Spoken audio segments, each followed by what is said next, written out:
Good evening from Sacred Space at Titania's Realm. It's 10:45 p.m. on the 11th of October 2023.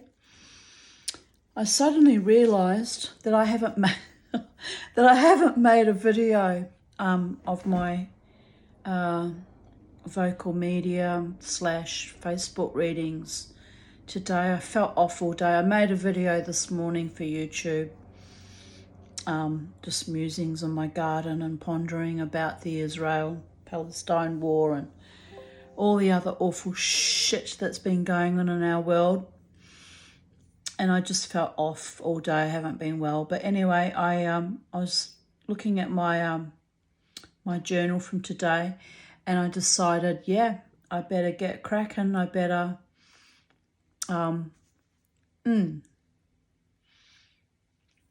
So I just had dinner too. I better leave my legacy behind before it's too late. Time is of the essence, people. So today's memories of the 11th of October 2023 is entitled Spirituality versus Religiosity. It's all for the God in all manifestations. To believe or not to believe is irrelevant. A concentric cycling of faith, hope and charity, wheeling into eternity.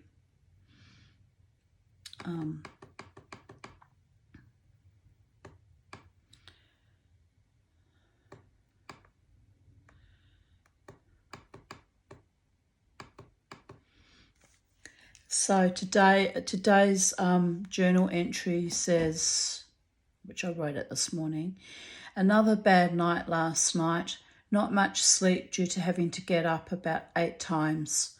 I feel like sawdust left on the threshing floor of life, forgotten, stomped on, dried out, soon to be swept off the floor.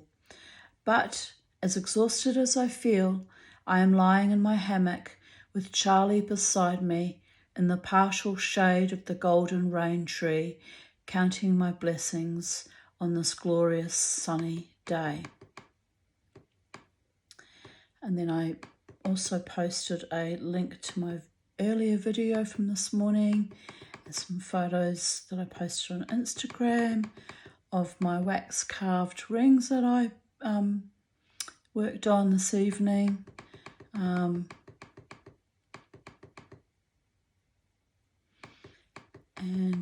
Anyway, so we're going back down in time in the chronology of even date. 11th of October 2022. I am utterly exhausted today. I achieved very little. I spent the afternoon trying to coat my new crucible with borax so I can use it for melting silver. I don't think I did it right. It turned black and I had to add lots of borax to coat the crucible. My butane torch probably wasn't hot enough. It really wasn't. I need to invest in the right equipment as this constant failure is crazy making. I tried to melt some silver in my freshly coated crucible. It didn't melt and kept sticking to the borax. Just going to lift you up here. Lift you all up. Lift you up, YouTube world. We're lifting ourselves up by the scruff of our neck and our chinny crone chin. It didn't melt and kept sticking to the borax, so I may have to buy another crucible and try again, as this was an epic fail. I glued my cracked ebony goddess pendant with a few drops of CA glue, but I was too tired to sand her back and work on her further. I may have to rethink my idea of melting silver into her. A pity, as I think it would look beautiful. I am still exhausted from my frenetic, hypomanic efforts the past 5 days, so my exhaustion is getting very debilitating. Hopefully I rest tomorrow. Spirit is at me again. I was cutting up old limes outside to use the peel for my citrus cleaning vinegar that I like to make. A lot of work, but satisfying and organic and less toxic than bought chemicals for cleaning. I was also watching, or rather listening to, a YouTube video of a watchmaker restoring an old Rolex watch. Interesting that Rolex themselves, who produced this elite product, were too precious or lazy to restore this vintage watch. So that puts me off ever buying from them if I ever win lotto. A prestige watch company that won't fix or restore their own brand. Hilarious. But the watchmaker was a hobbyist and did a beautiful job of it. Anyway, while I was thinking on that, Spirit showed me a carving of a goddess I made out of ebony wood. I have not been happy with my first attempt at inlaying copper wire onto her belly, and I don't know why my computer's jumping everywhere. Bugger. With a spiral designed to represent eternity. I am an amateur silversmith / jeweler learning from YouTube videos, so I must not be too hard on myself. At least I keep trying until I get it right, if ever. Some things I've had to give up on, for now, due to a lack of skill and a lack of resources. Shit. But anyway, Spirit flashes the goddess pendant I made into my brain. Reminds me, not for the first time, that they wanted me to make a trinket dish with a piece of sterling silver melted into it. I did not think that was even possible the first time Spirit showed me that image, about 2 years ago now.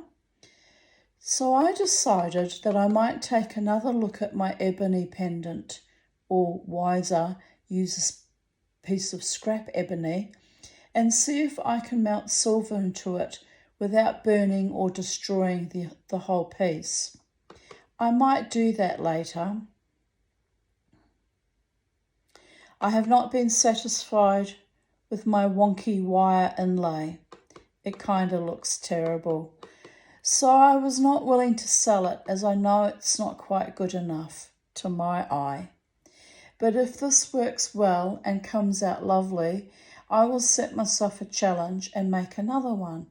Right now I am so exhausted I could just die. So maybe tomorrow or later this evening. I need to be gentle with myself.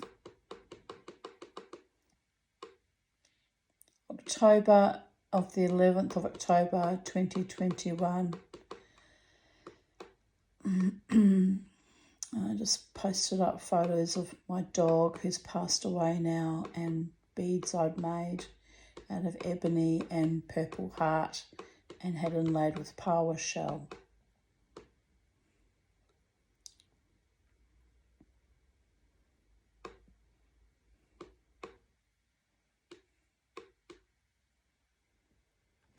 I'll just show you photos.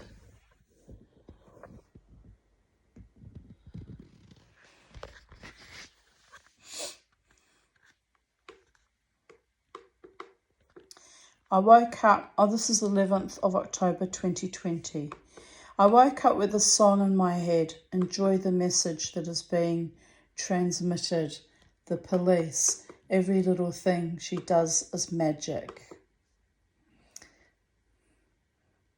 I woke up very early this morning, 6:30 a.m, which is highly unusual, people. I have been intermittently dozing and Facebooking. I feel suffused in a big love. I have even been thinking about Dave and how he was so foolish, throwing women in my face, then his last cruelty, accusing me of sleeping with Richard. Ooh. That was the final straw, or so I thought. But this morning I find my heart recalibrating over ancient scar tissue and thinking of Dave, who at the very least almost always spoke to me with respect until his jealousy and insecurities got stuck somewhere in his dreadlocks and could not be unravelled. I was awful too when Penny died, mired in the deepest, rawest grief.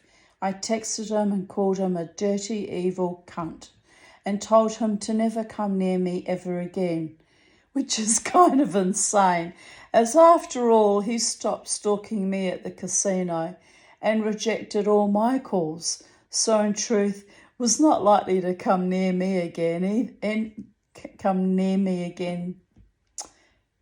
come anywhere near me again anyway. Yeah, that was quite nutty. I must have been off my head. But anyway, it's all in the past now, but you have to laugh. But that foulness with Clary has got me thinking what kind of love I need and feel I deserve. Someone clean and clear, loyal and faithful and decent, who speaks to me with words of honesty and real love and saves the dirty sex talk for moments of committed connubial bliss, if then. I dislike being spoken to like a washed out, overused whore. My God, that might be a kink for some people, but after a lifetime of abuse, it sickens me to my very core. Some things just tip me over the edge, and that is a side effect of having lived alone and being celibate for so many years. If I were going to throw myself to the hounds of hell for a moment's passion, let's face it, who doesn't enjoy wild sexual passion with someone who values them? Then it's got to be worth it. Not with someone who disrespects my body, my heart, my mind, my home, and my pets, trashes me before I even begin to fully open up to them. So I am allowing the loving feelings to flow around me and to sink like cankers in my soul. I am floating on a sea of desire and oftentimes delirium, wanting what for me has always been impossible to attain, like a fool. Perhaps that is the fate of all little girls whose heads were smashed in by the Sunday school gate. That early frontal lobe damage made me believe in gods and good men, and the mythology of my epoch made me strange but thwarted. The Sunday school gate and adult male molestations ruined my chances of ever finding or accepting a real love. That was my curse, sometimes a blessing too. I think about Dave, who watched and spied and even showed up at drumming. Then I cross my eyes and laugh at the cosmos and myself. I am healing when I can find the humour in the situation. Today is going to be a good day. I will float in the sea at Cuchumudlo Island and ask the gods to cut me some slack and bring the one destined to be my partner to me in such a way that he does not sabotage or abuse or otherwise disgust me. I can rebuild from this love that came to me in the morning light on a cool breeze disguised as hope. Sweet liar hope that slides off my meridians like molten butter. I know your swan song so well. Every little thing she does is magic. Well, magic happens as assuredly as shit does, but I declare to the multiverses, I am ready, smiley face.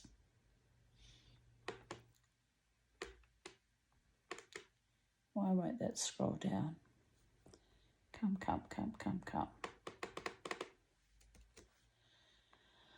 And then I posted links to 2 songs, What Kind of Fool Am I by Shirley Bassey and Mr. Bojangles by Sammy Davis Jr. Today at the beach at Cuchimudlo Island, I had a strange encounter. A family were camped near us. That would be my friend and our dogs and myself. And their little boy was floating and swimming in the ocean. His father was watching him from the beach, and the kid was a fair way out in the sea. I worried he might get too deep or something might happen to him. Anyway, after a long while, the little boys start singing a strange, almost ethereal song. I could not make out the words, but it sounded lovely, so I smiled at the child, and as I am always encouraging of children in their various artistic or musical talents, my woundedness from having abusive parents who always delegitimized me for my few abilities. Anyway, the little boy started floating over towards me. I realised he was going to want serious attention in the way of children everywhere, but I politely awaited his approach. "Hello!" he yelled with the confidence of a man in his early 20s. I smiled bemusedly and replied, "Hello." He spun around in the water, pretending to be a washing machine.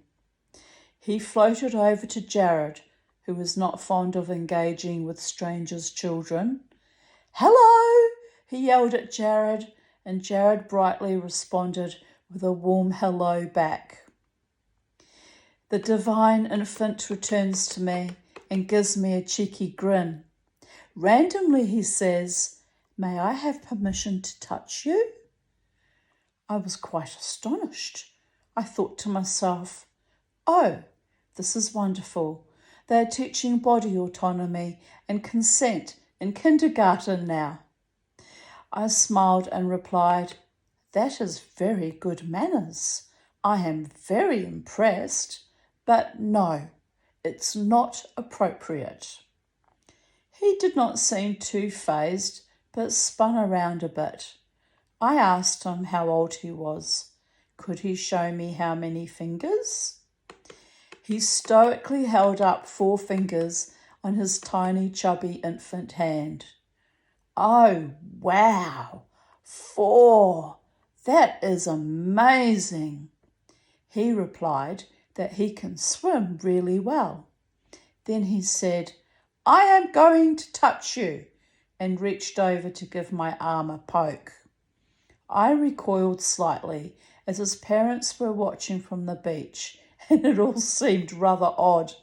I said, "If you must touch me, then that would mean I have to touch you back, and I don't really want to." I pretended to reach out towards him. "No, no," he said. I smiled as I felt he had understood the intent behind it. I don't appreciate contact or male entitleitis, even from a child. He kept wanting to hang with Jared, and I, and his mother came over to video him on her iPad.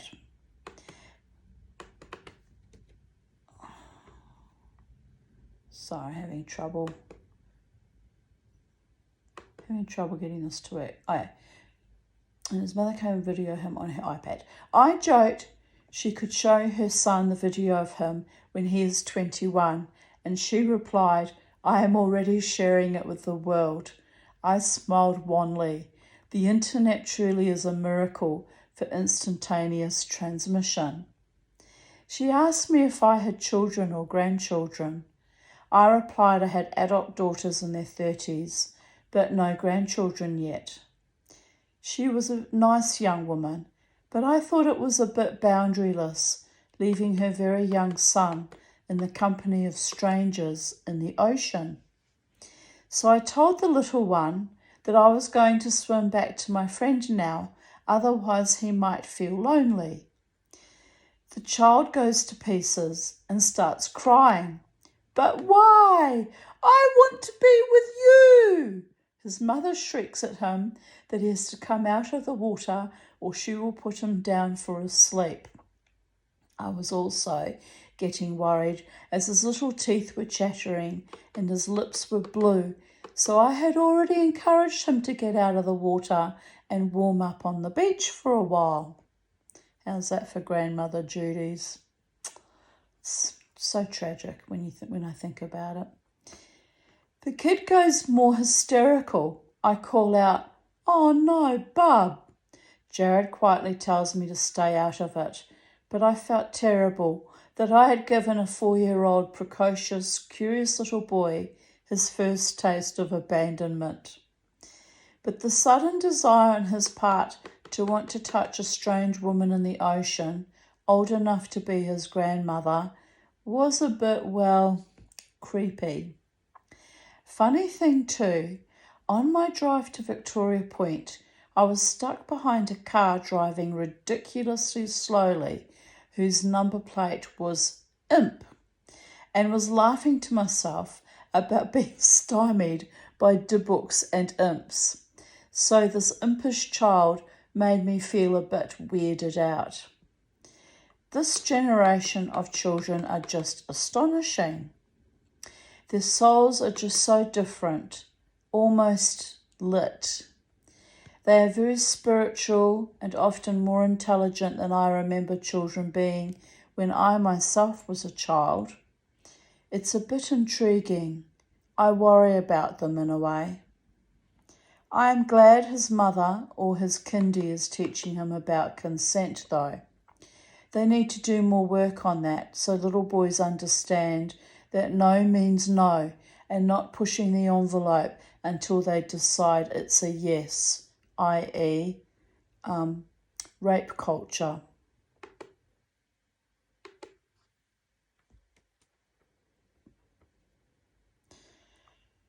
So my distancing myself was an important non-verbal lesson that he was going to have to learn already. Harsh but true. Later on in the day, I noticed how random people kept gravitating towards me, Jared and Bobo, which was a bit concerning on the dog beach as Bobo was so unfriendly with other dogs. I had to tell several people that he is not friendly, and one Asian guy still persisted in walking his dog right in front of us as I struggled to contain Bobo.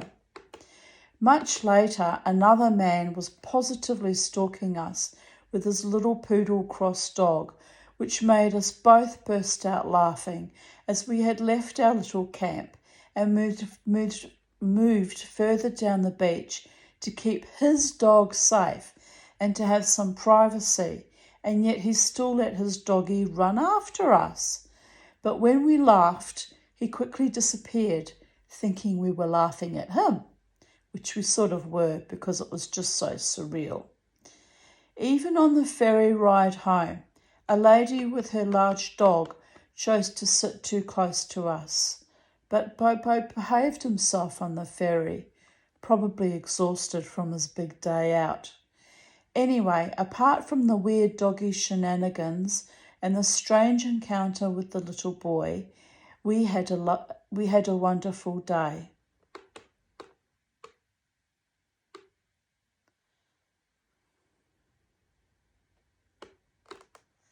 And then I'm just posting photos.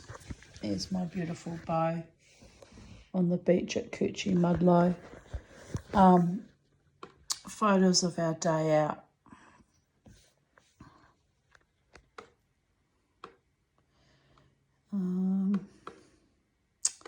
I miss him so much. He was such a wonderful dog.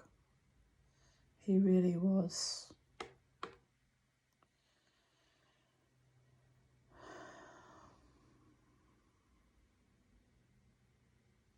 And then there's a photo of him exhausted when we got back home after our big day out. He had a wonderful time that day on the beach. Used to have these happy memories that crop up in my Facebook and now vocal media.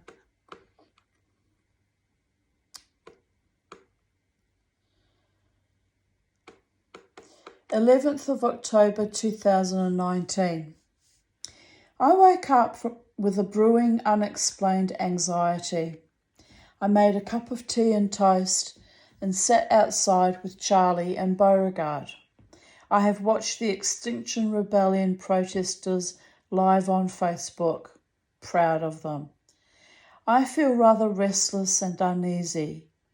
The last time this happened, Spirit put me to a rather unwelcome, nifty little test, but I rose above it like a warrior goddess queen. So, I was only half joking when I commented the other day that I would see him soon. I can feel his intention writhing under my skin like a conger eel brought into a boat. I can only wait and see. It might be just my finely attuned nervous system picking up on the impending much desired rain and have nothing to do with energetic attachments from former lovers. But alas, we knew him well. We can smell his approach. Silly man, I shall suffer no fool. I am prepared. I return his negativity to him and his henchwomen. Only those with true love and friendship and purity of intent shall gain access to my inner sanctum of my heart. The proof is in the pudding. Oh, deliciousness! I feel the first tentative sprinkling of rain, gently caressing my bare arms, a tiny bit of moisture. But the skies are blue, so this is all there is. Sigh, sighs.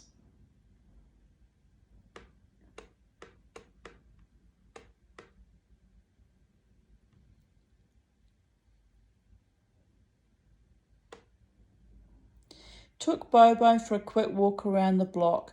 Now I have thunder asthma, but all good. Rain is on the way. Hallelujah. Baruch Hashem, more rain, phew. I am staying home tonight, not feeling very well after yesterday's dentistry. Best thing to do is go to bed early and keep myself contained. Gonna lie in bed and listen to the rain and thank Creator for my beautiful life.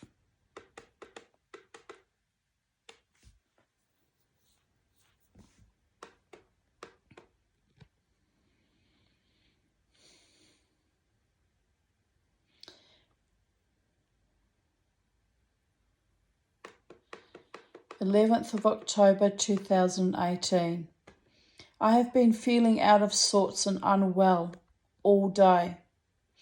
The storm passed me by in relative gentleness, but hammered the crap out of the Sunshine Coast. The wind is still blustery, and I felt so cold I took to my bed a few hours ago. My fighter fish died from all the extreme temperature changes. I was so hot last night that I had to put an ice pack on the back of my neck, and today I feel cold. I had a plumber come from housing to replace the kitchen taps and the pipe under the sink, which had corroded. We told each other outrageous stories about our lives, and we were both a little manic. I was touched by how strange it was, this conversational intimacy. Then after he left, I saw on Facebook the effects of the tornado up north. I feel like I have been cast down by the gods on a tempest-struck island, shaken, not stirred. But I also feel protected and loved and blessed. After such a wild, stormy, misbegotten life, the gods truly have gifted me with a safer existence. For that I am grateful. I'm going to go to the shops today. I had plans to buy more resin to finish off the decoupage case for Crystal. I was going to achieve things today, maybe keep painting my other projects, but I felt too weak and cold and tired. So it will happen another day. There is always another day. I must be patient with myself. It's been a strange week. I need to ride out the storms and let the calm sunshine rise in my consciousness again. Then keep creating a new life, a blissful existence instead of the blistered, pre-existing one. Can I do it? Only one day at a time. And I gave myself a massive blister, reaming out my wax rings tonight, 2 wax rings. I must get some cotton gloves or something to wear next time I do that, because that's not nice. Like, that really hurts. The worst has been the barometric pressure causing my arthritis to flare up. This is 2018, remember. I could hardly walk today.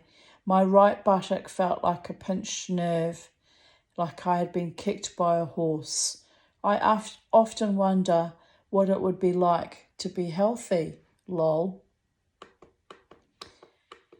11th of October 2017. Grey skies, cooler morning, perhaps it will rain. Today was a really hot day. No rain today. But yeah, the weather was a bit off the last few years on this even date.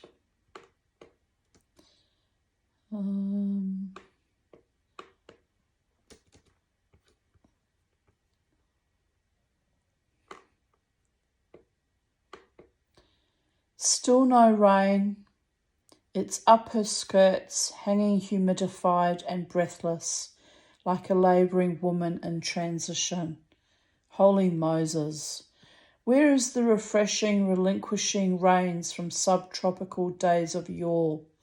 Raindrops so huge they looked like electrified backlit crystals on God's chandelier. They would thunder down upon the parched, cracked earth in an orgasmic clutter, then dissipate moments later in hot steam, and within an hour there would be no evidence of the storm except for the cooler air and the relief on the faces of animals, birds, humans. I want those magical days and nights back, the glorious cacophony of Thor and Odin, followed by soul-soothing, quenching celestial waters. Where are you now, O gods of light and wonder, givers of life and sustenance, everything in moderation, in its season, not this berserk contrivance of harpist variants. I'm playing on harp. And climate change destruction wooed by human greed. We are in this together. Always bring the weather with you. Pray for us mortals at the edge of the abyss. Don't push us. We are rather too gladly fallen. Update 2018, 11th of October. This time a year ago. It's now 2:20 a.m. We had storms blow over last night, and as I write I hear more thunder, but not much rain as yet. I woke up from a light troubled sleep, reflux bad, arthritis bad, my hands hurt, and my right buttock and lower back feel like I've been kicked by a horse. Back started hurting yesterday, arvo. So I've gotten up from my nocturnal bladder demands, also annoying, and taken 2 Panadol and a Nyzac to quell the reflux, and am lying here pondering my mortality as Thor and Odin have a bit of a tussle. I had a very bad night last night with both reflux and my bladder. It's like, here we go. It's been going on since 2018 at least. It's like, no wonder I'm wrung out, honestly. But I've survived this long, and I guess I'll keep surviving. I think I might feel better if it actually rained a decent amount, enough to shift the pressure in the air. This afternoon the gas fitter is coming to fix my oven, so I think I will stay in bed, then dress just before he arrives at 1 p.m, let him do his work, then crawl back into bed. Life goals.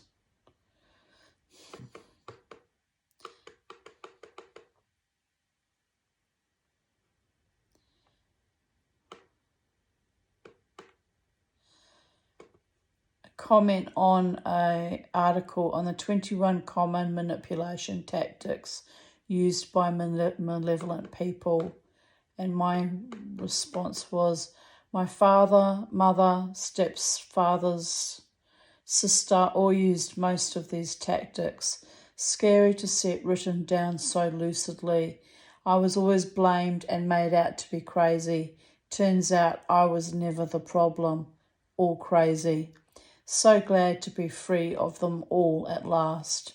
Next step, find a way to move to Byron Bay and live in bliss for the rest of my life. A pipe dream, but it could happen. Alas, I had to even give up on that dream now. Showered and sanctified, back to bed I go. A pain in my right upper ribs next to my breast. Must have wrenched a muscle in my sleep. Arg. The arthritis pain in my joints has settled down, probably as the weather is a bit cooler. I have my debrief this arvo. I hope I feel well enough to drag my ass there. I always do, but some days it feels like an immense effort. I put Charlie outside and he is chirping loudly and happily. I must emulate that bird. Old psychedelic dreamer has lost some of her swirl in the midst of heat and pain. Need to revive her. And I put watching Ancient Civilizations Season 1, Episode 3, Tree of Life on Gaia.com. Fascinating.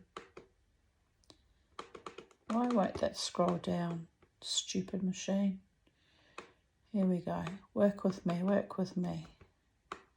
It won't work with me. Just had it repaired, so I'm still working out the kinks.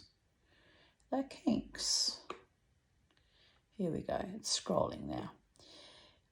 And then I posted a video which was hilarious. LDS, that's Latter-day Saints, Church of Latter-day Saints, which aka Mormons. Missionaries tried LSD for the first time. This is what happened. It was a brilliant video. I still remember watching it.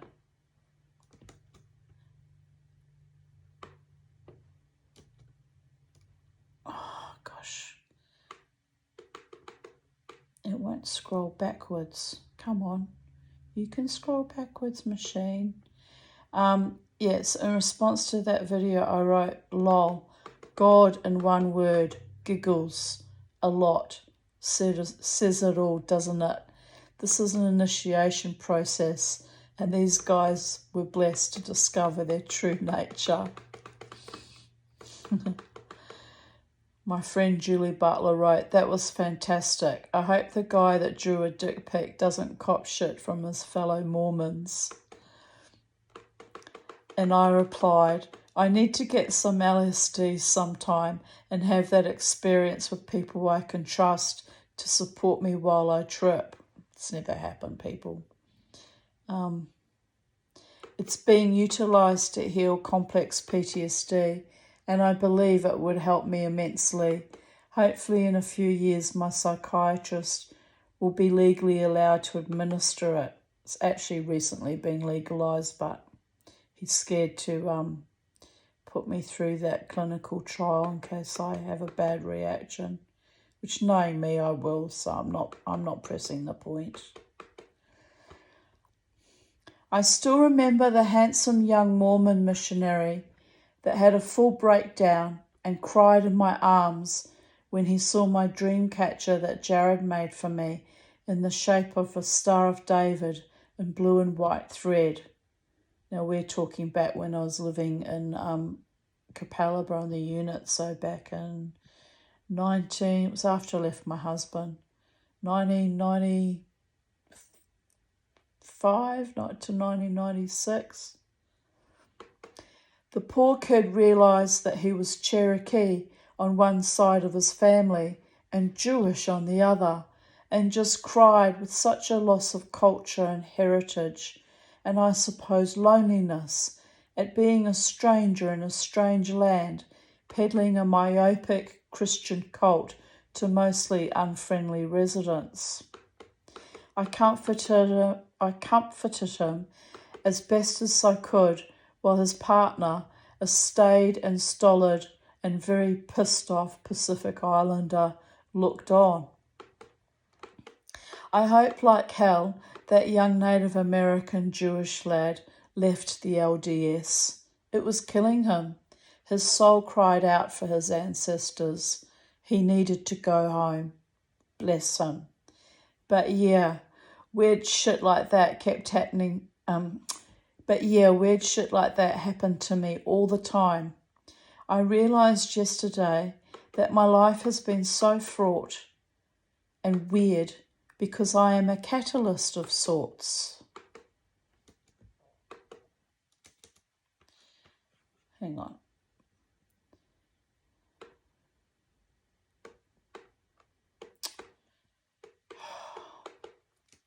This computer's driving me nuts. A kind of shaman without the training or kudos, lol.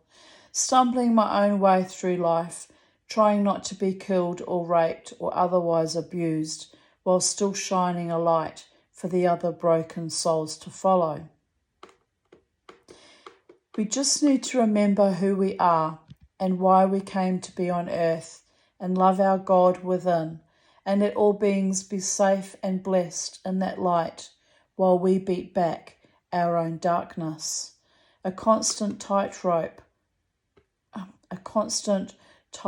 walk over the abyss, but we get better at it, more balanced as we age.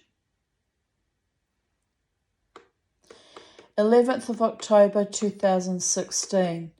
Life is meant to be adored. If you don't love your very own life or the lives of those around you, then it becomes a very fractured, myopic and dark existence. Loving life has kept me going through many, many dark times, finding joy in small things and laughing in the face of my adversity. Being loved and giving love, often for no good reason. He's looking at you, Dave. Ennobling, fulfilling, strengthening. I am the queen of unrequited love, so I know from many strange and bitter experiences the love I gave that was crushed into the dirt by vapoured, cruel men went on to light up others' lives, and dream other dreams. It takes a long time to heal, and then to realise my heart is like a cascade. It may seem bereft, dried, cracked and broken, but life will always bring a spring rain or a supercharged, fierce lightning storm to re-energise and once again restore that glorious sparkling flow.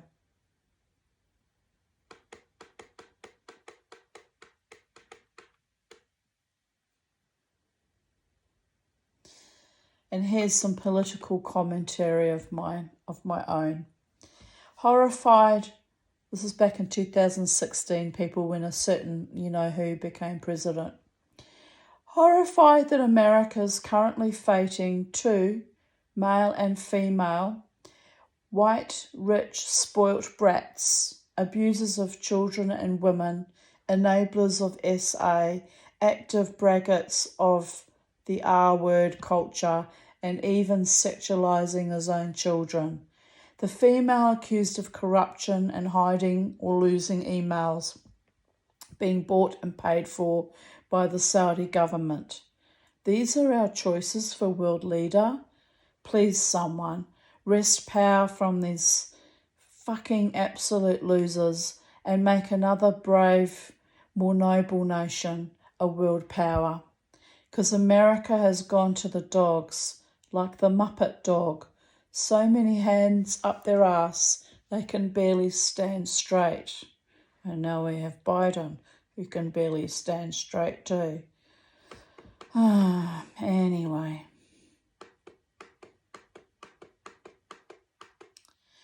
Kol Nidre tonight, Erev Yom Kippur. I'm going to Temple Shalom, Gold Coast, to watch and listen to my beautiful friend Sally Castle sing Kol Nidre.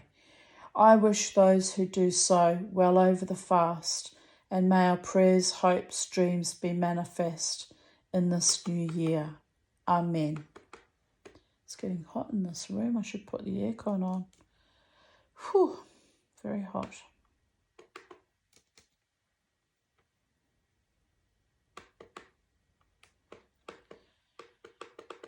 11th of October 2015, my spiritual journey.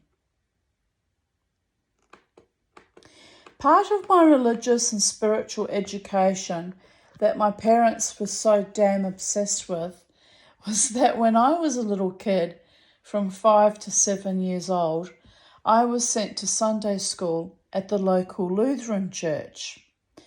This particular Sunday school class, the one I started at, was a short drive from home and was held at the local Island Bay Italian Club Hall. I was thinking it would actually be Sicilian because all the fishermen fished in Island Bay.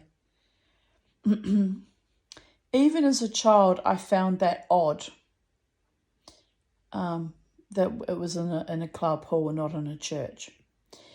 Anyway, leading up to the building was an old wooden picket fence, nicely painted white, with a big solid wooden gate. The gate was a tad higher than my head, and it was hard to see through.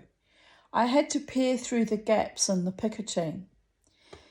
So every Sunday for a while, that is until my accident, which was no accident, the minister would pick me up from our house in this big, solid, old-fashioned car. I don't know what make or model it was, but it was so roomy inside, it felt like you were driving along in our living room. I think it was a Humber Hawk, but I can't really remember. We had a terrible accident and I nearly died as a child in a car crash in our Humber Hawk, which was pretty roomy inside too. But anyway, I digress. It felt like you were driving along in our living room. It was black and smelt old, and somehow I found that comforting. This would have been 1971. Which meant I was 6. I was always the first kid to be picked up, so obviously the kid that lived the furthest from the hall. I would always have a lot of anxiety about getting into the strange man's car and being driven to Sunday school. It was around the time I was being SA'd by Trevor. I didn't know anything different, but at the same time, I didn't want anyone else to start playing games with me. To his credit, the minister or Sunday school teacher was always kind to me and commented that I was a very bright little girl. He had a very odd way of searching my face when he looked at me. It made me feel that he knew that something was very wrong with me. He was always kind and tolerant and very calm. I liked that about this man, his solid calmness. That was something I never got to experience from the 5 caregivers at home. Stability, calm, patience, kindness, all very thin on the ground, or if exhibited, were part of another agenda to manipulate or trick me into blind acquiescence. I was 6 years old, a small child, I had no say, no power, and no rights. I was always in a state of anxiety or outright fear, which somehow, I don't know how, I managed to push down inside myself. I remember feeling really excited and happy when I answered all the Christian questions right in a quiz, and I won a tiny little yellow book called Children's Letters to God, which I still treasure to this day. I loved that book as it was about kids making sense of organised religion and asking the big questions. I actually liked the Jewish kids' questions the most.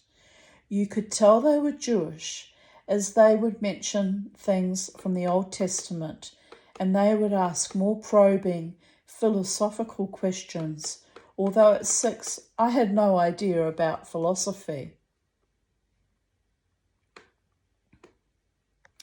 My favourite stories at Sunday school were the Old Testament ones: Noah and the flood, the animals, Daniel and the lion's den, David and Goliath.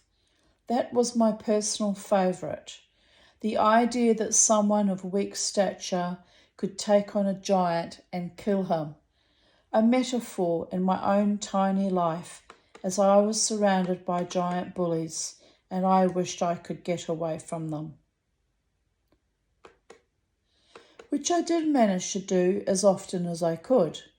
I lived on a beach and I had my friend's house 3 doors down to run to for a safe haven and a place to hang out.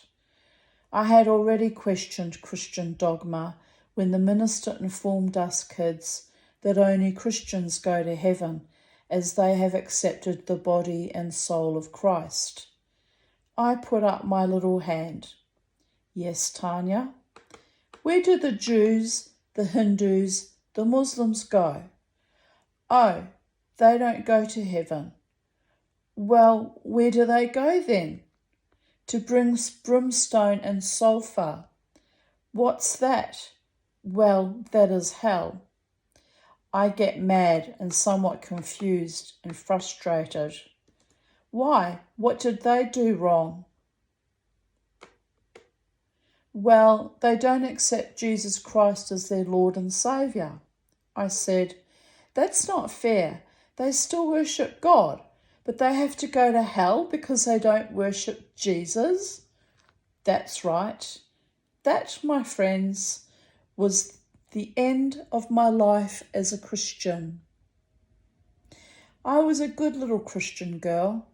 I still prayed, occasionally to Jesus, mostly to suffer me not to come to him, but to get me the hell away from Trevor and my screaming Mimi family.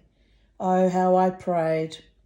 I prayed and prayed to get away from them, to be safe. In a half-assed way, my prayers were answered, most likely by the big guy in the sky. Jesus never did shit for me. I'll tell you why. So one day, I am at Sunday school.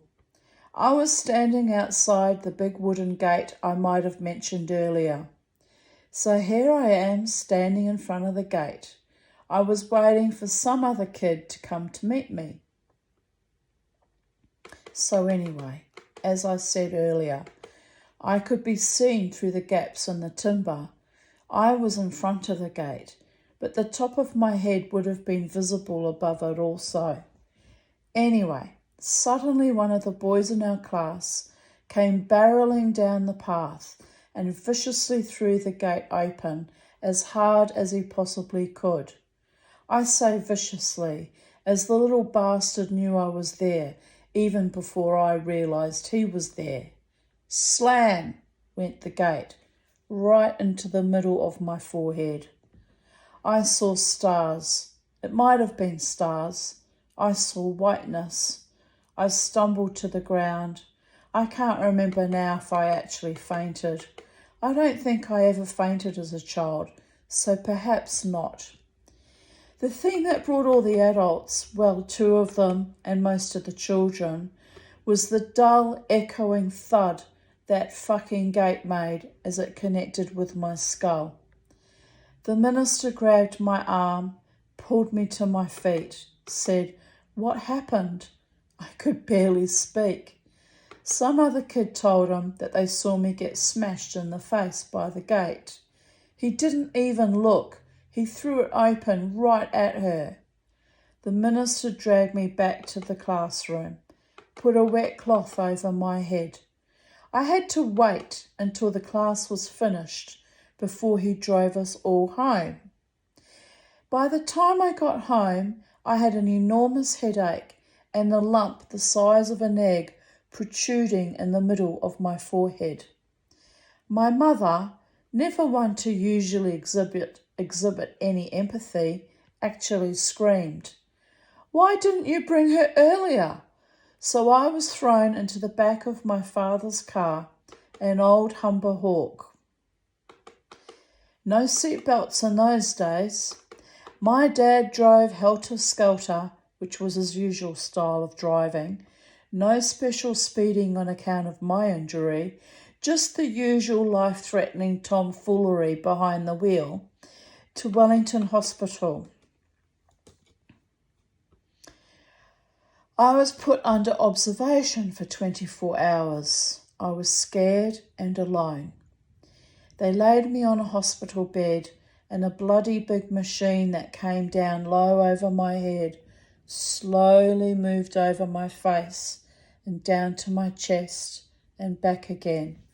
I had concussion, but no actual brain damage, as far as I know. I had to sleep at the hospital. I was so tired, but so overwrought that I couldn't sleep. I got a fit of crying. I was crying. Hang on a sec. I was crying and sobbing loudly in my own little world of trauma when a night nurse arrived. She yelled at me, "Stop it, you little blighter. You are keeping all the other children awake." She turned me on my belly, pulled down my panties, and slapped me really hard on my buttocks. I was shocked and humiliated and furious, but needless to say, there was no point in crying any more. I knew then and there that nurses, ministers, adults in general really didn't give a shit about little children. Shove that up your ass, Jesus, I thought. Suffer the little children to come unto me. Indeed.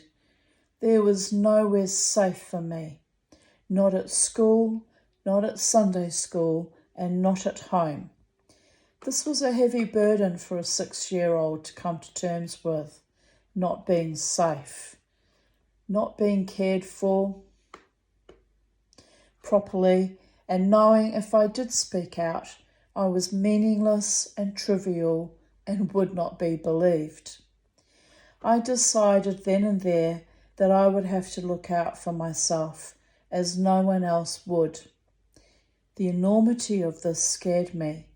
I had to let them do whatever they wanted, so I had a home and food and a bed.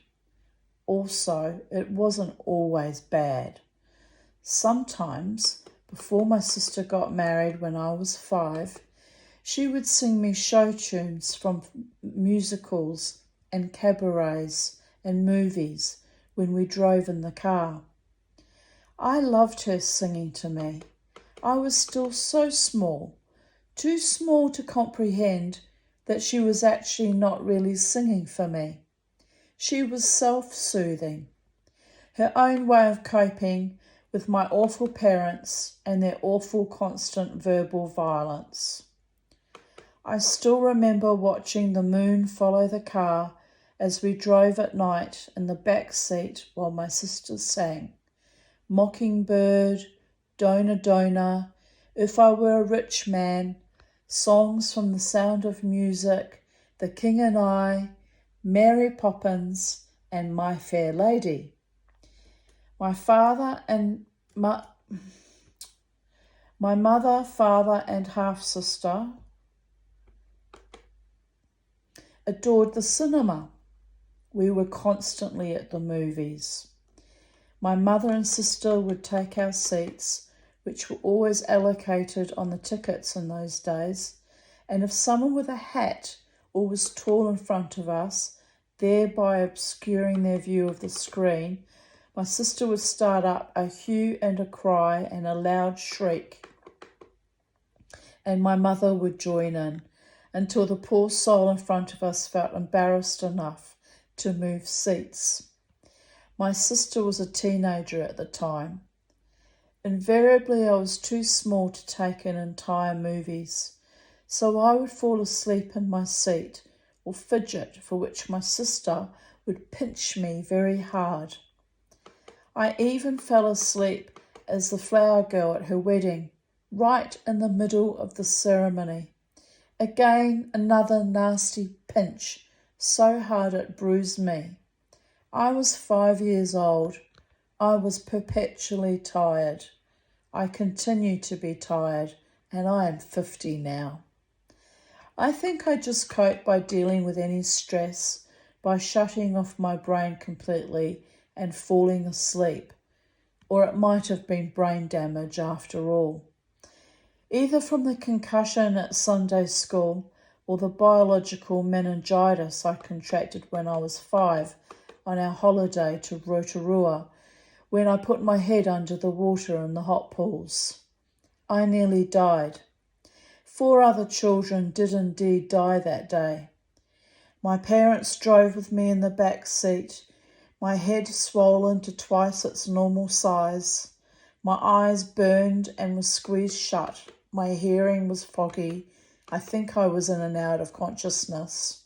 I had a fever. Did they stop to ask anyone for directions? No.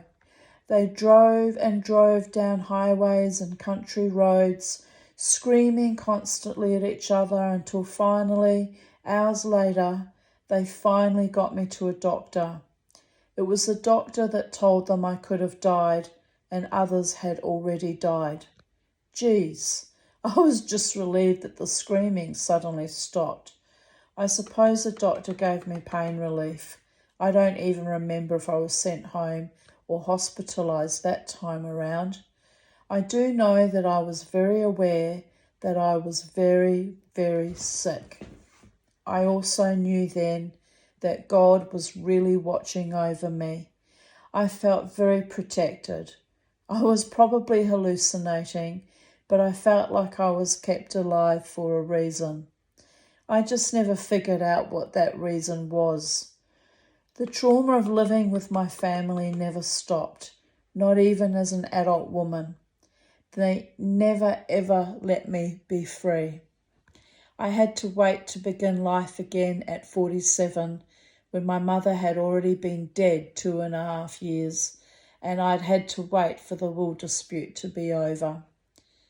Another exercise in bastardry on the part of my mother. I had to contest the will. It was full of the most salacious, evil lies about me. She ripped me off even in death and slandered me. Even the barrister and solicitor were shocked at what she did to me. But now I'm free. I must tell you about my other experiences of growing up in a Christian family. My godfather, the pedophile, who was constantly in our family home, an accepted member of the family, my mother's former lover and closest male friend, got diagnosed with bowel cancer. My mother freaked out about this. Trevor was constantly pale and wan, and I think it was my father, David, who suggested he might need to see a doctor as he looked anemic and had told him that he was bleeding when he went to the toilet. My father was somewhat of a medical intuitive. He had correctly diagnosed people in our immediate family before, and even later. Creepily, he could even tell what part of my menstrual cycle I was on by the irises in my eyes. I hated that he even knew my private womanly business. Anyway, Trevor went to the Wellington Hospital for bowel surgery.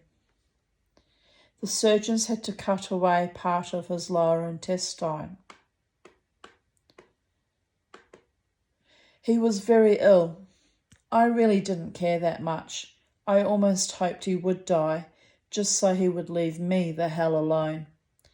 My mother was very distressed and concerned. She rang the minister from the Lutheran church and asked him to make a pastoral visit to Trevor. He was not even Lutheran or a member of the church. The minister visited him, prayed for him, talked to him, encouraged him. My mother was so happy and relieved and praised the minister highly.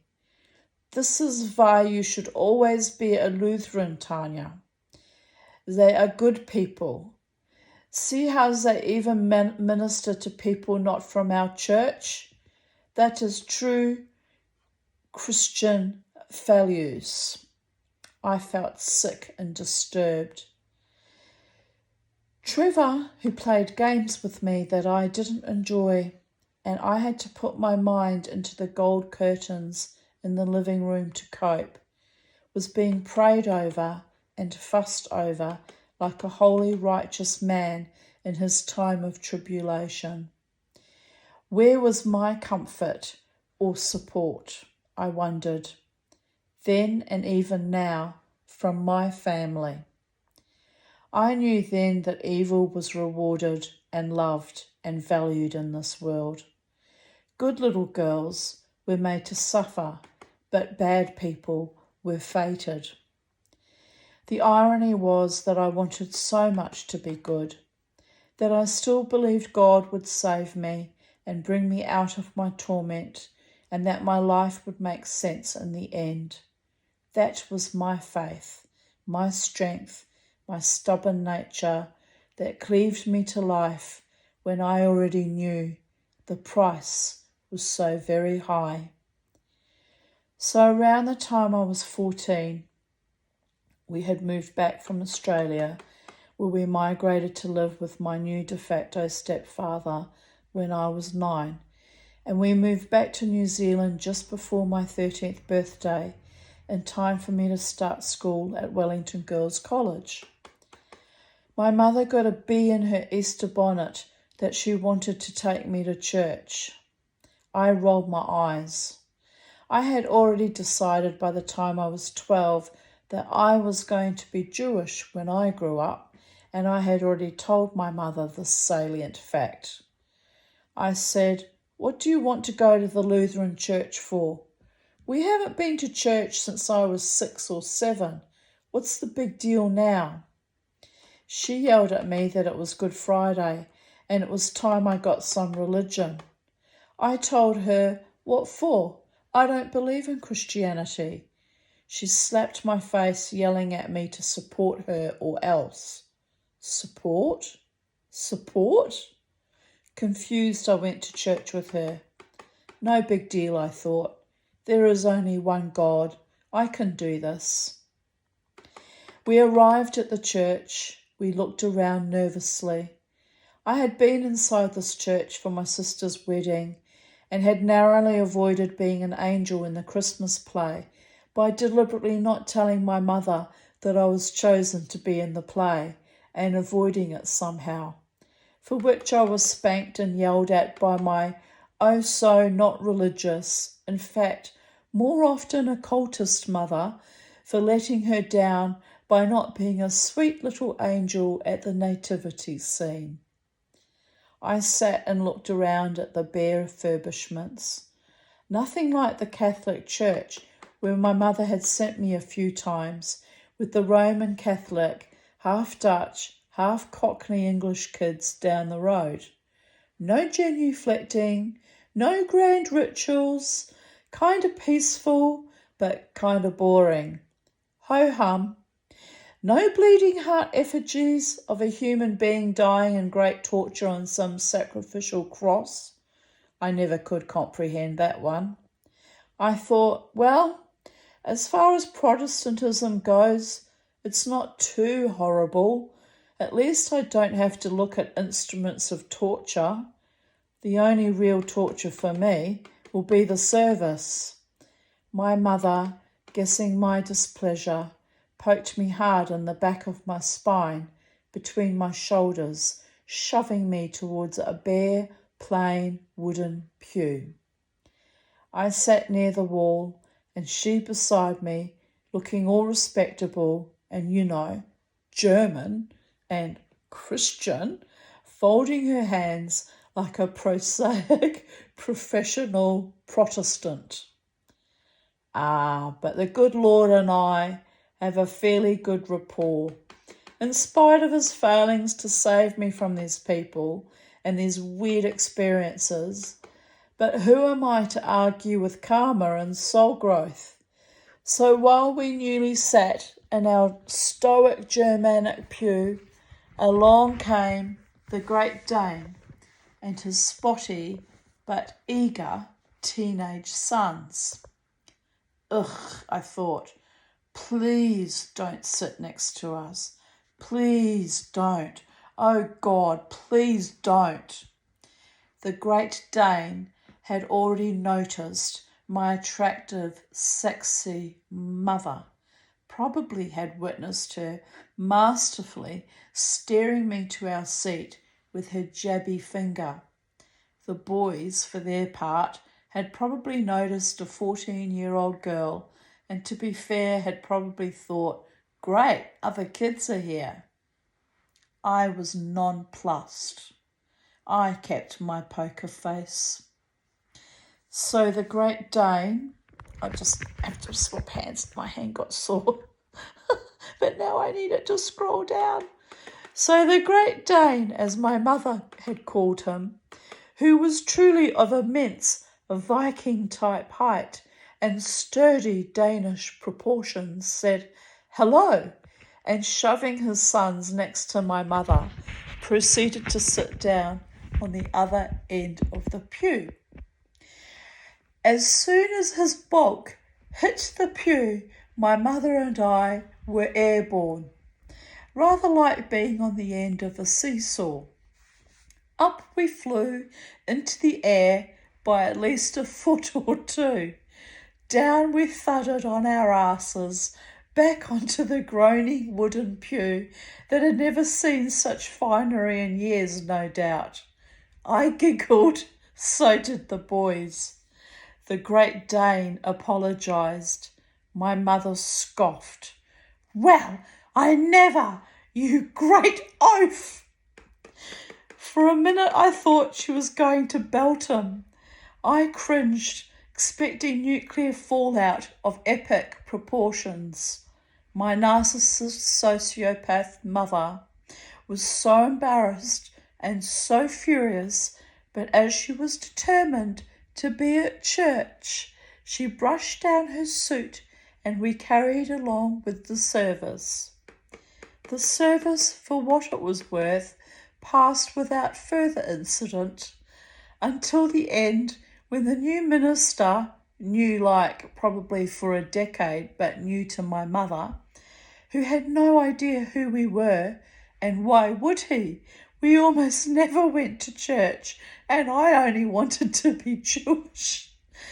By not recognising my mother or being overly ingratiating to her, offended her newfound Christian sensibilities for one Easter only, so much that she swore we would never go back.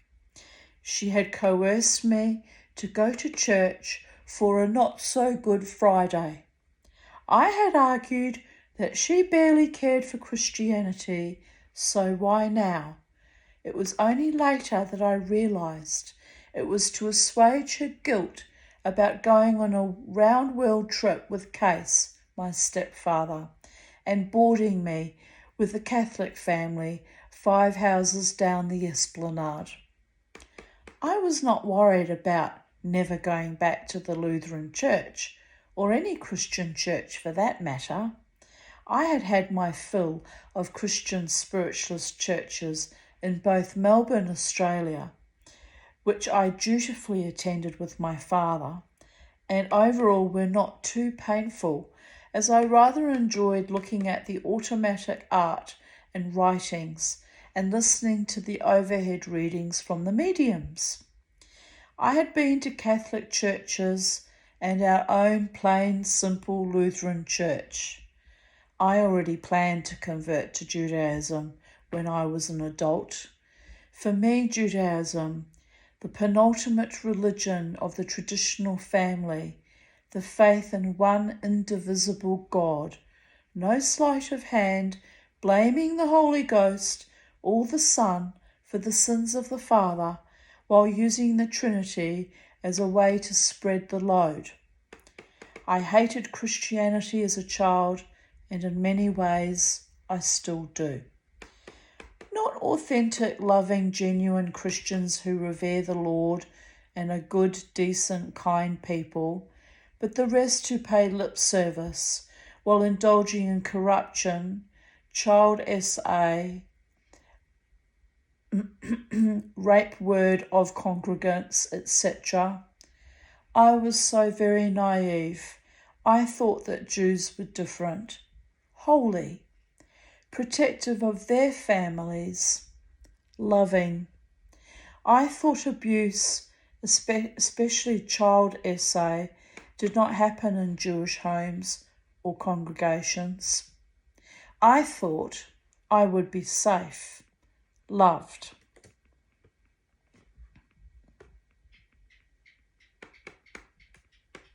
Protected, happy. Even though my own mother was German and a survivor of the blanket bombing in Hamburg during World War II, even though my Dutch stepfather had been a slave labourer in Mittelbau-Dora, building the V1 and V2 rockets for Wernher von Braun. Oh, it's jumped somewhere else.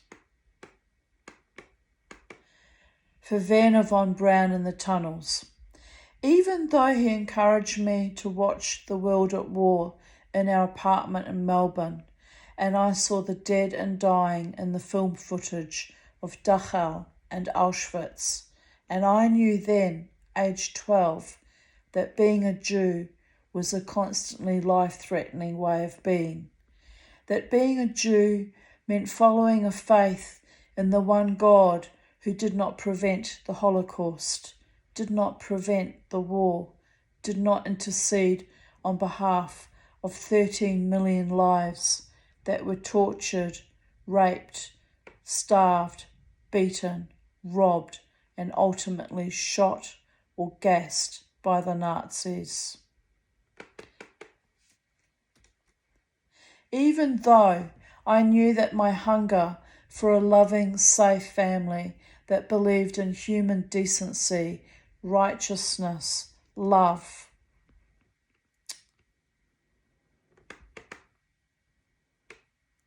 and faith might never be sated, I lived in hope. Hope springs eternal. It is also a specious kind of denial. I can laugh now, but only after decades of tears, abuse, betrayals, paradigm shifts, and many dark nights of the soul. All I ever craved in life was love. Real, authentic, enduring, supportive, respecting, healthy, and safe love. Ah, the sweetness of youth.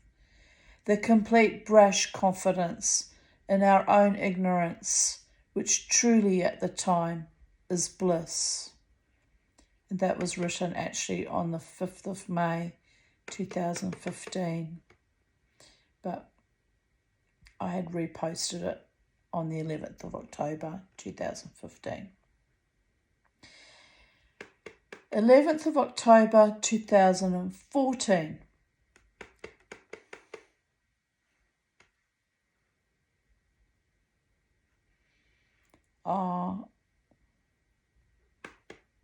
I might as well keep going. 5:08 a.m. I got home at 4:45 a.m. to discover I'd left both coops open like a fucking dumbass, which I normally never do as I'm afraid of this shit happening. I found Mischief alone in his coop, His mother Frida is missing. He is distressed. So am I. It keeps skipping. Don't you dare skip. No. Oh, I have to do this right-handed.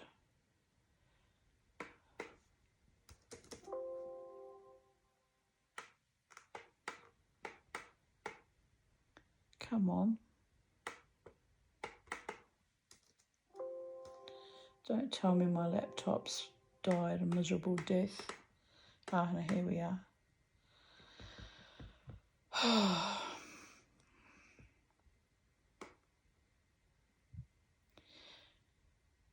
He is distressed, so am I. I've been walking around the neighbourhood as if a fox took her. There might be a carcass or some feathers left. No sign of her. I had a fantastic night out, but what a shock to find my prized little Silky missing. I have checked under the house and in all the bushes. Where did she go? If something took her, I don't get why it left the other chooks alone. It's heartbreaking to hear him calling out for her. Nothing I can do now except have a cup of tea, a hot bath, and then sleep. Mischief is missing feathers on one of his feet, so I think something must have taken Frida. Poor chickie babe. It will teach me to make sure I lock them up at night. I even have padlocks on the coops. I am normally so careful. And as I later found out, someone was deliberately coming in with their dog and killing my chooks. So that was awful. I'm pretty sure who that someone is, but he's dead now. I think it was my mad Romanian bloody neighbour. Oh, he was a raging alcoholic and he was bonkers. But anyway, it may not have been him, but it was definitely had to have been a person in the end, because there's no way a fox could have opened the padlocks and that, it doesn't have opposable thumbs, does it? So, but that night I had actually left them unlocked. And then I write, I found her alive and well, running around the backyard with her son, the rooster, when I woke up at 4 p.m. So relieved and happy to have my sweet little mama back. No idea where she hid herself this morning pre-dawn.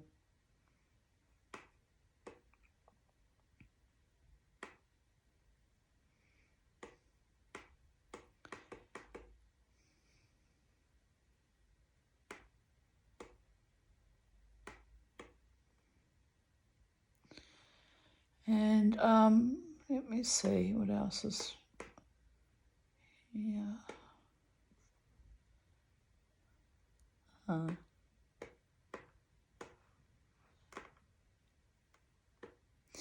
Heading to Greenbank RSL for ZZ Top tribute band. No money, so we'll be drinking water tonight. I'm still tired though, living the psychedelic dream. And a friend wrote, I'm sure you'll get some nice guys buying you bevies. And I replied, those tight bastards don't buy you anything. They just stare at you, all drooling and slack-jawed, lol. Why else do I call it Greenbank arseholes? But hey, I'm an independent woman, and water will be good for my liver and kidneys, laughing my ass off.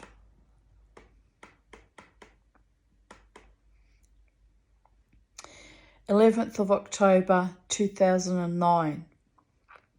I've been spending so much time getting reunited with my intellect that I forgot that my brain has other important functions like, keeping me alive, and my mind has blown a fuse. I have been on automatic pilot for so long, and I guess I kind of like it. It's easier to just nod politely as you back your way to the wall, or to smile and stare blankly into space, being the invisible so you cannot be divisible. Update 11th of October 2020. which was 4 years after I went off psych meds. Zombie no more. I'm here. I'm square. But I am fierce. Brow. And with that concludes my readings from yesterday's date, 11th of October. It's now 12:10 a.m. on the 12th of the 10th, 2023. How's that for synchronicity? Finishing up on the 12:10 on the 12th of the 10th. So I bid you all good night. I hope you enjoyed that reading. If you want to read my stories under your own steam and in your own time without having to hear my voice droning on alongside of it, you may find my readings under Tanya Desiree Aarons, or I think it's under Tanya Aarons on Vocal Media, and or you can just, follow me along as I upload the occasional interesting diatribes on YouTube. So have a wonderful day tomorrow, people. It's time that I went to bed. It's now 12:11 a.m. and I'm quite tired. I've got my cleaning lady coming in the morning to clean, and so I really do need to get myself to bed and be up in time when she arrives. She doesn't arrive till 10, so I've got plenty of hours to get some shut-eye. And I hope I have a better night tonight than I had last night, because I was a bit wrecked today from the lack of sleep and the constant interruptions with my bladder. So, but I have an appointment with my urologist at the end of November, so I'll hopefully be able to see if she can offer me some opinion on how best to proceed with my bladder, or alternatively give me a prognosis, because it's, as I discovered in reading my memories tonight, it's been going on like this for quite some years now. So I guess it's just a matter of keep smiling, keep surviving, keep thriving, and being happy in spite of my failing body and the Western civilization crumbling around at the same time as my bladder. It's kind of a metaphor in it. It's just weird how it's been a tough year for everyone, and now my health is not really good. But anyway, I won't worry about that. I'll just carry on as always and rest enjoyment from each day. Blessed be from Titania's realm at Sacred Space. Lila Tov, good night from us. Much love. Bye-bye.